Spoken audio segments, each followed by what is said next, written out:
Hello and welcome. Nice to have your company wherever you're watching us right around the country. This week it's the Monaco Grand Prix, the race that every driver wants to win, and it was a wet qualifying session. Dubsy took pole position, Tooley an impressive second, Can't Do third, yours truly fourth, Brucey fifth, and I think it was Styling after that, and nobody cares about positions 6 to 10.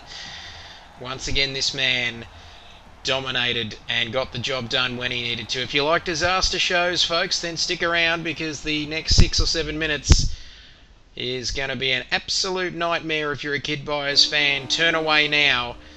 And that's about the only thing I did right, actually. The whole race was turn out of the pit lane without incident. But here we go, a sunny start.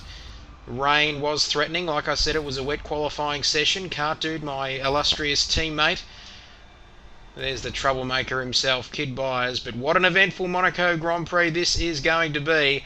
And one of the most important starts of the year coming up right now, folks. 4 lights, 5 lights, pause, and we are away. Good traction off the line. Cart Dude there holding stationary. Tooley gets a good start, but have a look at that. The Lotus muscling through there. Brucey just says, hang on, I'm coming through. And have a look at that. I've lost 1 place already off the line. And bang into the wall. There's going to be plenty of that action throughout the course of the afternoon. Brucey going off in sympathy there and just ducking right back in front of me. But who am I to criticise people's driving skills when you'll see what's coming up soon? And Junior, look at that, I'm in a Lotus sandwich at the moment. Junior's giving me a tap as well. The proximity arrow's going crazy. Now, this is where it all went wrong. I've completely cut the corner, but Brucey has cut me out as well. And a bit of Austin Powers 3-point turn action to try and get me back into the race. And down to last place now as Senator's Army has a moment of his own. Okay, so lap 3, 39 laps, and well, I'll just knock him out of the way as well. And that was my first penalty, folks, one of about 14 penalties, I think, in the end. So I've readdressed Senator's Army there and come across another traffic jam. So all of this drama within the first 3 laps of the race. So lap 3 coming across to lap 4 now. And who am I going to knock off this time? Oh, it's Danny who I've knocked off the track this time. Apologies for that. And I tried to wait up for Danny as well, but she of course lost her front wing as you saw. And well, this is going from bad to worse. She's damaged her front wing, you mean? But so that was, I think I'd knocked off just about every car I'd come across up to that point in time. So we fast forward ahead 10 laps. I've got about another 4 or 5 time penalties there. As you can see, a purple in the second sector, so I'm showing quite good pace. I pitted as well for the prime tyres, as you can see there, the yellow marking on the tyre. So another Austin Powers 3-point turn, and deja vu, there they go again. So I made up a bit of time and then I lost it again. Danny dives off into the pit lane, one of 8 pit stops for her throughout the course of this crazy Monaco Grand Prix.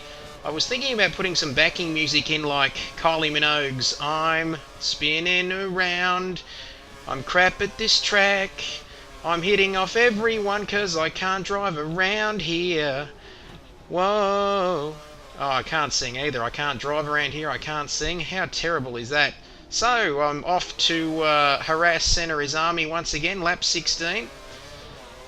As well, Brucey there just avoiding him. That was very dangerous. I think he lost his front wing, and Cartoon coming out of the pits. It's all happening there. Tyre smoke from Senator's Army, and Cartoon says, well, stuff you. Forget the pit lane line, I'm coming through, even though I probably would have let him go anyway. And look at that. More action up ahead. Cartoon, Senator's Army. So absolute carnage, a race, like I mentioned before last night, I absolutely hate this race. I cannot wait to get back to the normal tracks as we fast forward to lap 17. Enough of my bitching and whining as I'm in 7th place with about 60 seconds already worth of penalties. As we come through the chicane again, Senna gets it all wrong. And he was no Senna there, that's for sure, as Cartu just casually facing the wrong way and driving down the wrong the wrong way around the circuit as I go past that little freak show and up into 5th place. But this is just terrible. Did I mention that it was a terrible race for me? As what are we now, about half race distance, a corner cutting warning and safety car deployed. And those skies are getting darker as well as I come into the pits, just trying and hoping and praying for a miracle. So lap 20 out of 39. Safety car was deployed. As I come into the pits then, off come the primes, on go the options. I have no idea about what strategy I'm meant to be on, as I'm completely out of play.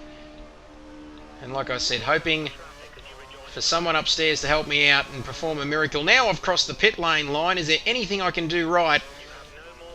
As I go to let Senna Izami through there. Look at that. That's my 8th penalty. Now this actually didn't work out too smartly actually. I tried to let him through, but then Senna Izami got a penalty as well. And look what's lurking around the corner. Oh, the safety car as well. That would have just topped it off perfectly, wouldn't it? If I'd just knocked off the safety car as well. We'll have a replay of that soon. Have a look at that, coming around the blind. Look at that, just managed to avoid smacking the safety car. And that would have absolutely... I wonder if I would have got disqualified for that. But anyway, talking about being disqualified, we'll find out a bit later on about all of that as come through Lowe's hairpin, get it all wrong. Senna Izami's behind me yet again. No overtaking the safety car. Well, too late, Mr. Race Engineer. I've already done it as we come through. Lap 25 now. I've put this highlight in, as there are no other highlights. This is when I set the fastest lap of the race. As you can see there, I'm still on the fairly newish option tyres as it's starting to rain here in Monte Carlo, and I come through and set the fastest lap, a 1:12.923. And it's a good thing I put that little highlight in there, folks, because lap 26 coming up now. This will be my last lap of the Monaco Grand Prix for PRL Season 6. Coming around then, swimming pool complex. A little bit of a corner cut, and that's it, disqualified. That's right, out of here, folks. It's been kind of like feast or famine for me so far this season. If I don't finish on the podium, I'm either disconnecting or getting disqualified or DNFing. And there we go. So the race still with 13 laps to go. I didn't even need any wet tyres because I was already back on the yacht or the boat, Kimi Raikkonen style, living it up and drinking and partying. And, well, what a disgraceful display. Brucey had already DNF'd up to that point in time. Tooley was on for a good result as well, but he crashed out also, another safety car. And after all that carnage and craziness, it still ended up being Dubsy and Stylen 1 and 2. That's all we've got time for, folks, from a very disappointing Monaco Grand Prix. We will see you next